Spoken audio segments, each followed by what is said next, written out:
Undertale, one of the most well-known and recognizable games throughout the internet. It's a simple RPG-style game where you're just battling monsters that you encounter. But not only can you fight them, you're also able to bring mercy to them, which means that you can play the game in any of your preferred playstyles. With a game that has incredible writing and great design, no wonder it was so beloved. But with that love comes, let's just say, regrets. With a game so popular, it makes you wonder why. But since you clicked on this video, you probably already know the whole story of Undertale bullshit, so we don't need to get much into that. It starts off with you naming your character and falling down a pit where you meet this talking flower, and it's moments like this where I wish I paid attention in ag science class, cause then I would have known how to kill this thing. Naming your character is very odd, since later on we find out that your name is Frisk. And it makes no sense, cause what if in Legend of Zelda when you named your character it was just like, hey, Link? Anyways, you meet a bunch more characters who each have their own special trait with Toriel, Sans, Papyrus, and a bunch more, and you can clearly tell that they were designed in that certain way. Hell, even their looks portray how they talk. Well, sometimes. There's these sections that are the save points where it says you're filled with determination, and that's what lets you save, which is bit odd. Would you like your progress to be saved? I'm playing fucking Undertale, it's too late for me to be saved. Then when we move on, we learn that your character has a lot more importance than you think, since all humans were banished from the caves and all monsters were banished from the world, so it increases the sense of you not belonging anywhere, which is good game design, and it also explains why everyone else is just an asshole. Like, jeez, I only wanted to pass, you don't have to be rude. There are a lot of monsters that when you help out, they just do nothing afterwards. Sometimes they leave, sometimes they'll just insult you back, and most of the time they just say nothing. Which, I guess it brings more personality to the game. There are the main monsters, which I'm sure you already heard of, since they're all throughout the internet. I mean, everyone's in love with them. Maybe a bit too much, but let's not talk about that. There are a lot of times when the game just decides to go on a date with you, and that's very confusing how the game is both an RPG and a dating sim. Weird. Also, there's this one bit when you're on a quote-unquote date with Papyrus, and a bunch of stats come up, one saying population, and it's always changing, which is very ominous. Also, speaking of Papyrus, both him and Sans' names is a font for text, which even explains why their text font is the same as their name, and I just find that incredibly interesting.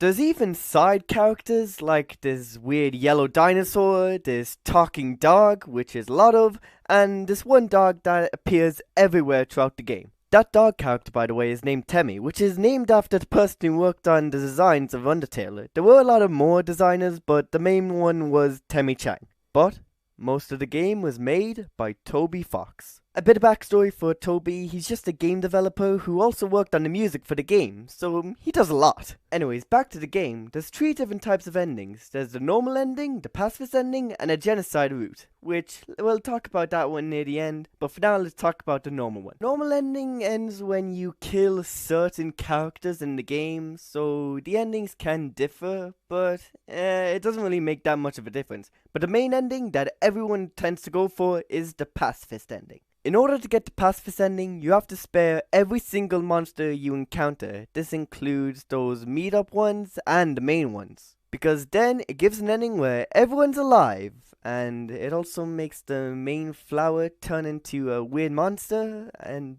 then a goat?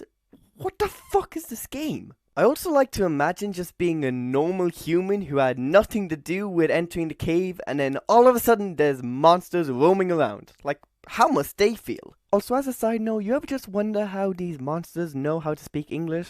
Like, what, do they have a library? And if they did, their name will probably be spelled wrong, and oh my god! There's also this bit of the neutral ending where you can either decide to leave or stay, and you get this by not doing that much with the story, kinda just skimming through it, or you could get it by killing one monster, and bit weird, but the only thing that happens after it is, Flowey comes up to you and he says, hey, you know you could have got a better ending, right? But most of all, there's the genocide route. And it's this one that is the most intense. The way you get the genocide route is very simple. You just have to kill every single monster in the game that you come across. But the massive downside is, it makes the fights a lot more harder. Wow, that's a cute dog. And oh, I'm dead. Alright. There's a lot more emotion to this route because when you kill the main characters, they always give this powerful speech about how you're a monster and all this and that. And it's a lot more investing because, if you did the pacifist route first, then, you're invested with these characters. Or maybe you did the genocide route by accident, which kind of weird if you did that. But this route can give you the hardest boss fight that there is in any video game, and that is the Sans fight. Oh my god! Fuck. Also, with Sans, he's a very important character in the game since he breaks the fourth wall a bunch of times, especially if you're doing the genocide route. It also ends where you finding out that you have another name, which is Kara, and it's like, this game is so complicating now! And I know it's somewhat of a different storyline than the pacifist route, but still, it's a bit complicating. That's what makes the game Undertale so unique.